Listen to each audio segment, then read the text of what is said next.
give a few opening remarks, after which we'll be happy to take your questions. Thank you very much, Frederick, and it's good to see some of you again, and welcome to those I haven't seen during the weekend. We just had the opening session of the Board of Governors. Of course, during the weekend, I've been working hard on the Ukrainian issue, and I could provide you with some updates about that if you're interested. And otherwise, on Iran, what I said to the board is that we have agreed on the way forward, and I think this has been met with general satisfaction. So I'm in your hands as to particular issues that you would like to focus for today's meeting. Thank you very much. Any questions? Yes. Yes. Please identify yourself. Hanna Kaviani, Radio Farda. I have two questions, if I may. First on Iran. Since I know IAEA is not a party to the JCPOA, but in the event of a deal, I want to know, how are you collaborating with the parties, negotiating parties, and if the IAEA is expecting, for example, additional resources for the verification work that it has to conduct. On Ukraine, I assume you have seen, you have met Russian Ambassador Mikhail Ulyanov today, as I saw a picture of it on Twitter. He, referring to the Putin-Macron call yesterday, seems to suggest that Kremlin rejected your proposal for a meeting at the Chernobyl facilities. I want to know this third country location or virtual meeting. Why did you want to meet in Chernobyl, and now how is that going to go forward? Okay, well, many elements in your question. The first thing on JCPOA, of course, like as you rightly point out, we are not a party to the negotiation, but we are, I would say, very present, accompanying the process, advising in the process on many technical matters, and of course we will be implementing it. So we are very, very close to it. It is quite clear that once there is a deal, and if there is a deal, the work for the IAEA will be huge. Simply huge, because we will have to reconcile lots of elements, technical elements and information that have not been subject to the stringent verification system mechanism that we used to have with the full JCPOA when Iran decided to stop applying this and to cease their permission for our inspectors to access and the implementation of the additional protocol. All of this resulted in a situation where our capabilities were reduced. I used to say we are flying blind. This is why we had to have a temporary technical understanding with Iran a year ago, more or less a year ago, whereby we were able to restore some of those capacities, but everything was very fragile. Everything was depending on the, the voluntary acceptance of Iran, and there were now and then problems in the implementation, even of these temporary agreements. So we hope to move, if there is an agreement, to move into solid ground. But there is the gap, and this is what we have to do. As sometimes you hear at the London Tube, mind the gap. So there is a gap. And we have to look at what has been happening. We have to reconcile the information. We have to make sure that whatever has been happening and we were not being able to verify in the right way is perfectly accounted for to the ground. So it's a huge work, and yes, of course, we are going to be needing additional resources. The IAEA does not escape the fate of international organization and the religion of zero growth budget. So we are requested to do more with the same amount of people, with the same amount of material. We are very happy that our member states, when it comes to this, are always ready to come to our support by giving us extra budgetary contributions. So I don't have any doubt that that will happen. Regarding my initiative to come, there are two things. One is the substance of the initiative, and the substance of the initiative is, at the end of the day, what matters most. What are we going to be having in this agreed framework? Then there is the issue of the place and the logistics, which are not easy at a time of war. Initially, we proposed to come to Chernobyl. Chernobyl was the first facility in Ukraine being seized by the military forces of the Russian Federation.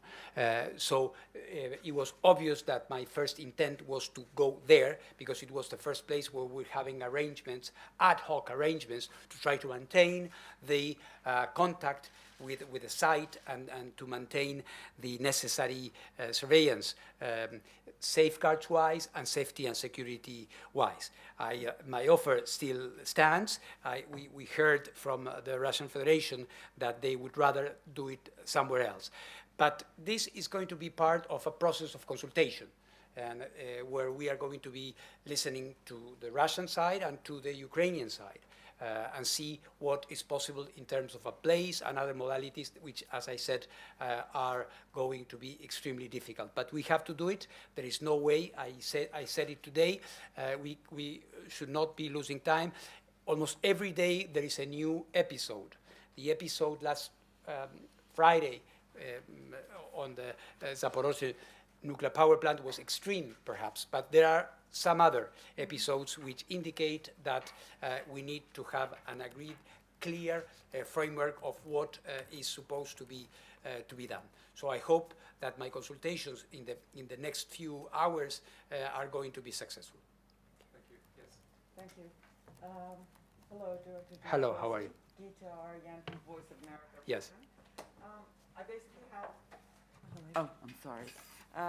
Very similar question as my colleague. Yes. I was wondering regarding Iran. I was wondering if should there be an agreement? Have you already begun speaking with the Iranians about those additional cooperations that they would need to have with you? And also, and if there is no agreement, would that at all affect your recent agreement with Iran over the 3 undeclared sites? Thank you. No, yes and no. Yes, in the sense that we are talking to the Iranians all the time, as you can imagine. We have a constant dialogue, which includes, in an informal way, because in the absence of an agreement, we cannot be, agreeing on things on a very concrete basis, but we are exchanging some indications of what is going to be needed. But at the end of the day, my team, my safeguards team, will have to look at the end at what is actually signed.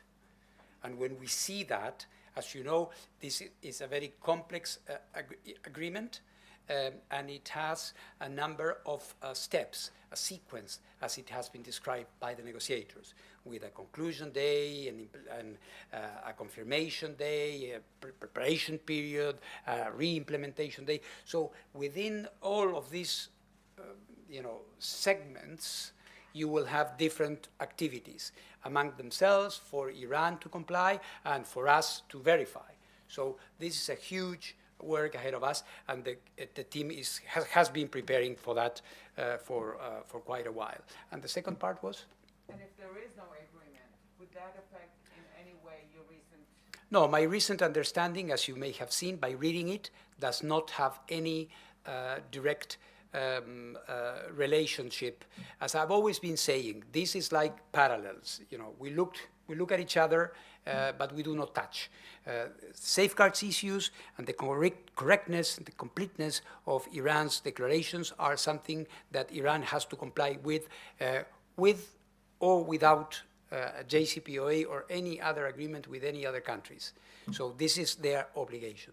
This is why quite clearly, it will not be the same. The atmosphere will be different, and things are going to be more complex, perhaps. But we are going to, we've been there. We have been working, come rain, come shine in Iran, and we will continue in this way. Hi, DG Grossi. Jonathan Tyrone with Bloomberg. 2 questions. Yes. A number of countries worldwide have used highly enriched uranium to produce molybdenum over the years. Yes. You are aware of that. Iran declared that they were using its HEU stockpile to create Moly-99 targets. I'd like your reaction to that. What's the safeguards risk, your risk assessment on the Ukraine-Russia issue? Can you clarify whether there's been any other multilateral initiatives, keyword things like observers. You are going there, my understanding is more in a mediation role to mediate between Ukraine and Russia to de-escalate the situation on the ground there. However, are there any roles, are there any potential for other multilateral initiatives that could, say, implement observers around critical infrastructure? Thank you, Jonathan. Not that I know. What we do, and I think the chances of success, frankly, of what we are trying to attempt are predicated on the technical mandate of the IAEA. I think our counterparts, Russians and Ukrainians, are ready to entertain this because of the unique nature of our mandate. We have a mandate which is specific, and it has to do with the safety and the security of all of these facilities. What we will be trying to do is to agree on a framework based around the 7 pillars that I outlined at the extraordinary session of the board last Friday: physical integrity, external power. In fact, these 7 pillars are nothing but the distillation of what we have in the safety standards and I would say the broad consensus in the safety community all over the world. Nobody would challenge that. So what we are trying to do is to have a clear understanding that these things are necessary and there are certain things which are not permissible. And if possible, we want to have some concrete measures in order to facilitate the transportation, access for equipment, parts that may be necessary. So, bear with me if I just give you the general outline. It's something now that I need to sit down with our Russian colleagues. With Ukraine, this is in Ukraine, so the Ukrainians have to decide and tell me what they want in terms of these practical aspects. So this is I would say, the idea. More than idea, we have some elements that we are exchanging already with them, and we will try to build on those. We don't have much time, so I hope to be able to move as fast as possible before another episode takes place. You didn't answer the HEU molybdenum question. What specifically? Yes, you affirmed that this... I want your assessment of Iran's declaration that it's using its HEU to produce moly targets. I don't have a comment on that. They can do that. What we are trying to ascertain is that what they declare is in conformity with what happens. Yeah, I don't think there's a problem with that, or is it? Well, I mean, you've been telling us for months that there's no distinction between what they've been producing and weapons material. So now they're using it for a very commonplace medical isotope production. I understand your point. It goes into the judgment of intentions. And so, for us, it would be a bit difficult to say these intentions are justified or not. What we need to be is very alert, and we are going to be verifying that. Thank you very much. Merci, Monsieur Grossi. Ma question en français, s'il vous plaît. Je suis là. Où vous êtes? Ah, merci. Je suis là. Vous avez mis un plan avec les Iraniens ce week-end qui commence le 20 mars et jusqu'au 22 juin. C'est un échange d'informations entre les deux parties. Est-ce que ce plan est une condition préalable pour arriver à la fin, donc pour obtenir à la fin un accord avec le Vienna Talks, ou bien on peut arriver à un accord durant les négociations de Vienne entre les parties concernées et travailler d'une façon simultanée avec le plan entre l'agence et les Iraniens. Une petite deuxième question, est-ce que vous pouvez nous assurer aujourd'hui qu'il n'y a pas de risque concernant les centres nucléaires de Zaporizhzhia? Merci. Bon, la première partie se réfère à ce qu'on a accordé en terrain ces week-ends et la relation avec la négociation et l'accord possible autour du JCPOA. Moi, je dirais il n'y a pas de lien direct nous savons que l'Iran doit répondre à des questions qu'on pose depuis maintenant, depuis longtemps. Depuis longtemps. Donc, les problèmes avec ça, c'est qu'on n'arrivait pas à s'entendre à propos de la manière, de quelle manière, dans quelle séquence, quel délai serait-il nécessaire pour avancer dans cette processus de clarification. Donc, comme vous dites bien, on a dit, voilà, on va faire ça, on va commencer, vous allez répondre avec des délais qui vont plus ou moins jusqu'au mois de juin. Mais comme vous le savez, il n'y a pas de date fixe ni d'obligation pour moi de le faire. Moi, j'ai dit dans cet accord, et on s'est mis d'accord avec nos collègues iraniens pour dire, on essaye, on travaille dans l'esprit, avec l'intention, with an aim, comme on dit en anglais, d'arriver à la fin de ces processus au mois de juin. Moi, je dirais que pour ce qui concerne la possibilité que notre processus, si je vous ai bien compris, que notre processus échoue à cause d'un manque d'accord JCPOA, ça c'est vraiment un peu de la politique fiction. Moi je ne pourrais pas vous dire. Moi, ce que je vous dirais, c'est on va travailler, on va commencer et on verra au fur et à mesure qu'on avance. Ça va? Ah oui, excusez-moi. Pour la centrale, bon, comme vous savez, l'épisode de vendredi dernier, c'était un épisode grave, gravissime même. Et on a pu le contrôler. La situation sur place, elle reste très tendue. Très tendue. Et il y a eu, moi je dirais même une dégradation, en ce sens que maintenant, on a été informé du fait que les opérateurs techniques doivent faire accepter certaines activités, fonctions et décisions qu'ils prennent par les autorités militaires en place, ce qui va à l'encontre de toute mesure de sécurité et de sûreté nucléaire existante.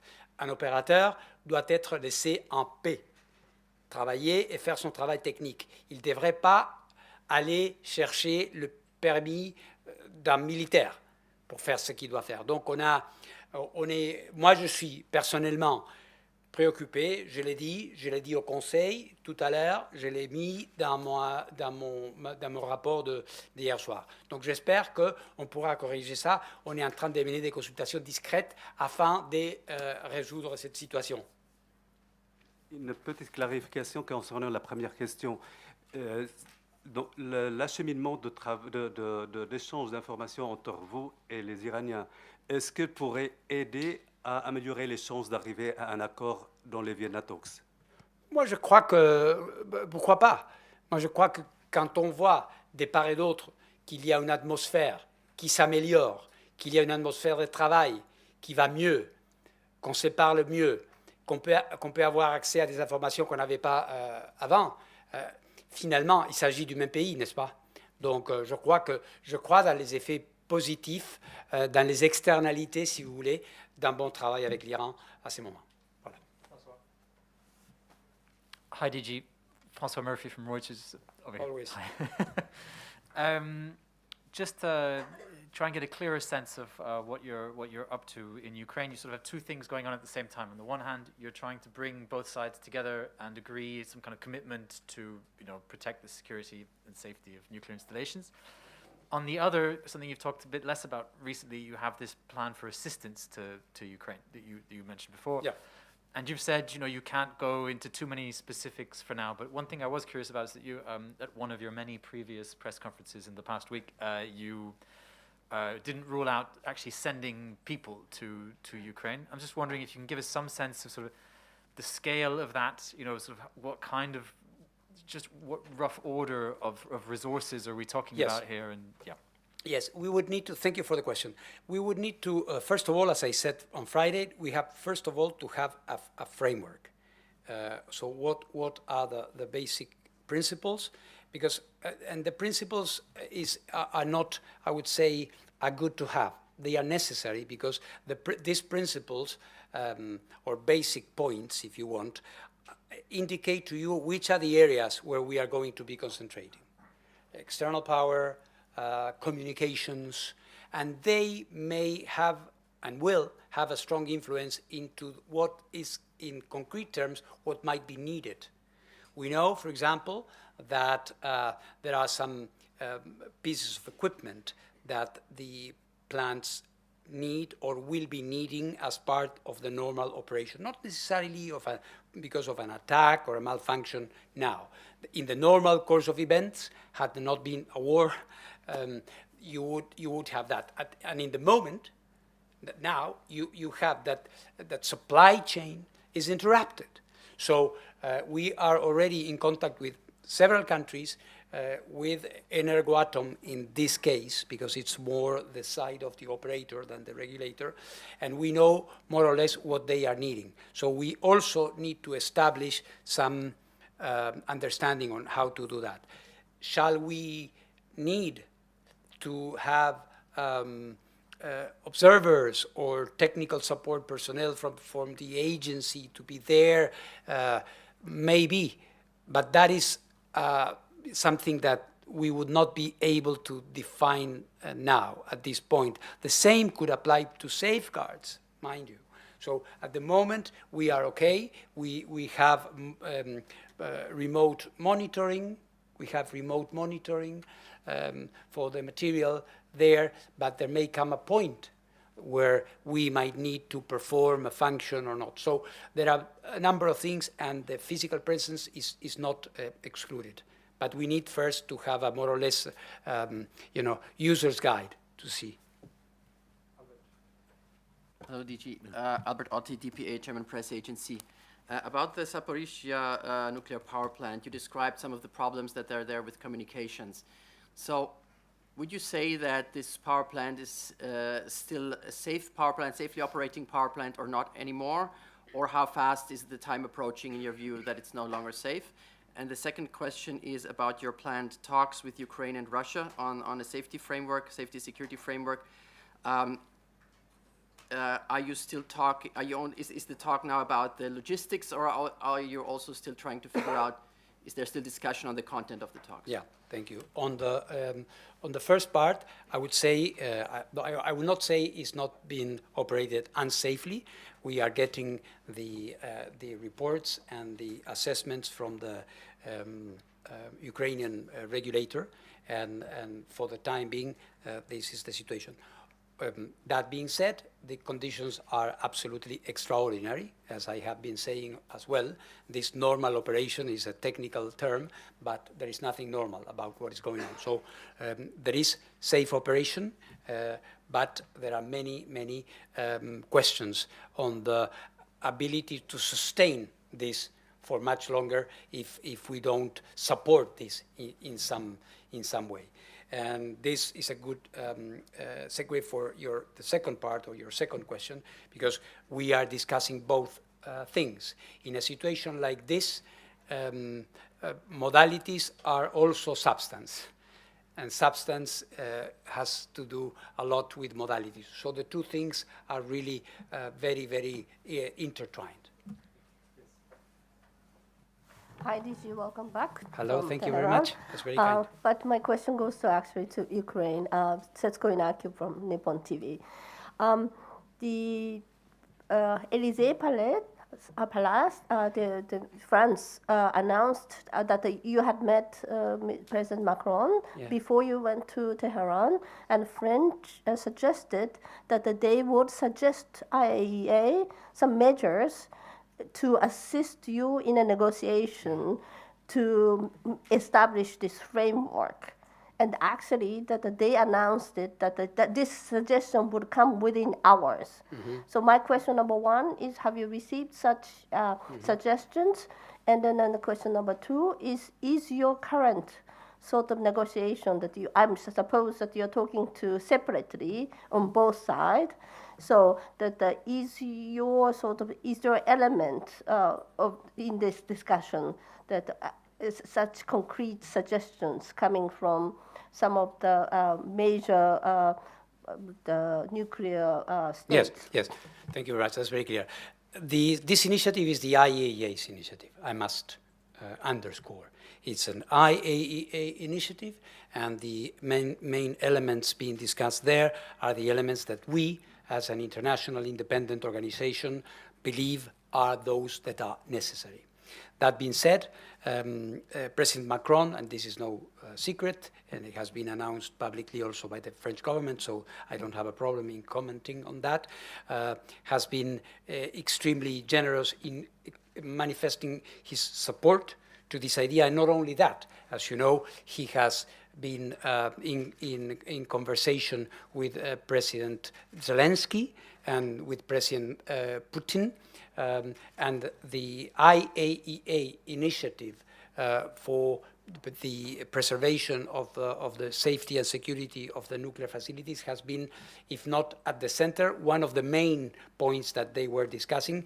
The French government has been generous enough to share with me their assessment and ideas. Of course, we are in contact and we receive suggestions, as you are mentioning.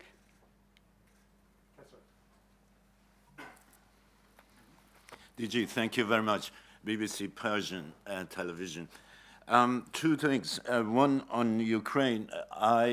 If I'm not mistaken, you spoke about several episodes, as you put it, that are concerning you. I just wondered whether you can give us a list of those very concerns and how concerned you are on each of these. On the Iranian front, I suppose if there is an agreement to return to the JCPOA, the first thing for that to be implemented would be for you to approve or to oversee what's going on the ground in Iran, to be satisfied that everything is fine and peaceful.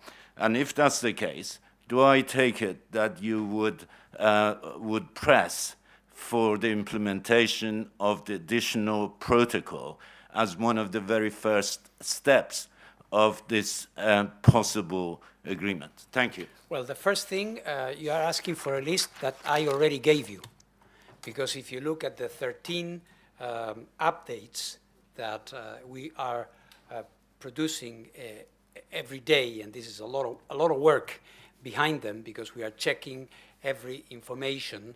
There's a lot of fake and false information out there. So in order to give you and the international community good information, we have them there. You know, there have been issues in Kharkiv. There is an issue in Mariupol. There are many places where there is no accident. There is no release of radiation. There is nothing of the sort, but many problems that appear here and there. This is why I believe that all of these are indications, more than indications, confirmations that we cannot go on like this. There has to be clear understandings or clear commitments not to go anywhere near a nuclear facility when it comes to military operations. And the second part regarding the JCPOA, well, yes, the AP is part of the JCPOA. It would be very difficult to have an agreement of the width and the depth of the JCPOA only with a comprehensive safeguards agreement of the traditional sort.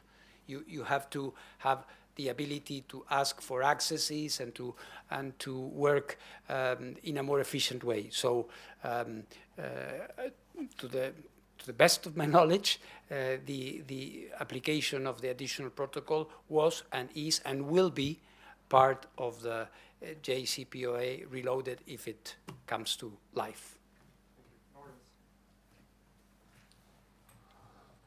Thanks a lot, TG. Good to see you Yes, again. hello. I want to pick up a couple of things that you said in your statement today. One on Ukraine and one on Iran. You talked about. You said I reiterate my call. Let it be heard loud and clear. We must avert a nuclear accident. Let us not hide behind all or nothing at all solutions. And I wondered why you said this. And I guess under that question is whether Russia is setting conditions for you to go to Ukraine, and if so, what those conditions are, because clearly if they weren't and they were saying yes, you would probably be there. And my second question is, you talked again about the agreement on Iran of last February and talked about the difficulty of maintaining continuity of knowledge over such a large period of time. Now, we know about Karaj and we know about the absence of cameras there. Is there any other reason why it's difficult to maintain continuity of knowledge? Do you have any other concerns that you may not get everything that you need from Iran? And just finally, very, very briefly, I guess we're coming up to another of the 3-month periods where you need to get in there and update the cameras. I think the last was towards the end of December. Have the Iranians given you any assurance that you will get access to all the facilities? Thanks. Thank you very much. On the first thing, no one is putting any conditions on us. We are in the beginning of what I expect will be a very short consultation for the reasons I was mentioning, but no one is putting any questions. What I have in mind when I said that we should avoid all or nothing at all kind of approaches is that, of course, it is very, and perhaps logically, understandably, conceivable that the sides will want to season this agreement with other elements, with elements that have to do with their basic positions on things that are perhaps not necessarily related to nuclear safety. And without that, they would not agree, or they would perhaps agree if we add this or that. And what I'm reminding everybody is I said it to the Security Council on Friday. I said it here. I'm not the Secretary General of the United Nations. I'm not the Security Council. I'm not a self-appointed mediator or negotiator. I'm looking for after nuclear safety and security in Ukraine. So I'm trying to, and it's not easy, and I have a understanding for the positions in Ukraine, for example, that has military foreign military forces in their territory. So there is, of course, a drive to try to have elements which are not specifically related to nuclear safety, and this is my big effort. On the other part, the gap is a gap that is chronological, which is very important, and is also substantive, because what has been happening over the past few months is that you had not only quantitative increases, you had qualitative progress in many areas, having to do with research and development, having to do with areas that the JCPOA explicitly forbade or forbids if it comes back. So our inspectors will have to really go through a very thorough process of consultation and checking with our Iranian counterparts in order to give a sound basis. It's going to be a lot of work, very hard work. Yeah. Sorry? Sorry, DJ, the third question. Yeah, we are coming to that. I don't expect any problems with that. And may I remind you that Karaj was the issue, and now these cameras have been, or we have installed new sets of cameras in Isfahan, where the new facility for the production of parts for centrifuges is operative. So I don't foresee any problems there. Just a brief follow-up. You mentioned the Kharkov Physics Institute. Can you clarify whether you verified that the neutron generator that's under safeguards is safe and secure? Well, apparently it's destroyed. So the neutron generator is destroyed? There's no radiation release. We haven't been there, of course. There's no radiation release. The whole place has been impact. So what we can say is that there is no, this place has a very small inventory of material, very small. It is a subcritical facility. It's basically a place that produces neutrons for scientific experiments. It's a relatively new one. It was actually part of a cooperation between the United States and Ukraine, as you know, at Obama administration.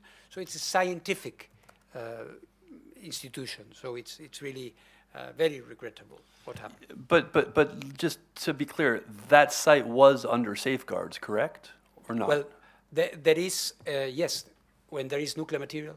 Okay, thank you. Okay, thank you very much. I think we have to stop here. Thank you very much. Thank you.